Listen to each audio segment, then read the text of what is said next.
مسنب مسنب نشوف هكذا. ايوه بسم الله.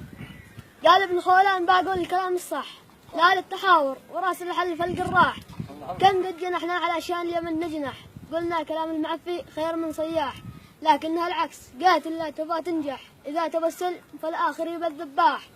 قلنا حوارات يمكن أو عسى نصلح، وكلنا أخوة خسارة أو تكون أرباح. لكن عفاش متوحش وذي يشطح، صمم يقلد محمد آدم السفاح.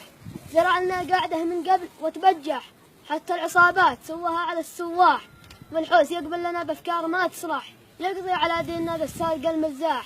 يريد يقضي علينا كلنا قراح، لا مؤتمر الاشتراكي لا يريد إصلاح.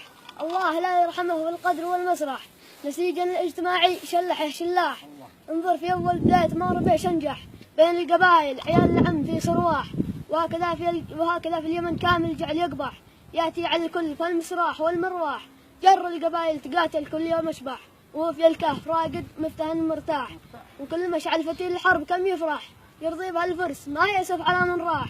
يا خادم الفرس لا تفرح ولا تمرح، حاسب من اجتاح ربح عين المجتاح. مجلس الأمن قام بمجزم وفصح، واحنا على بنت واضح ما يبا وضاح.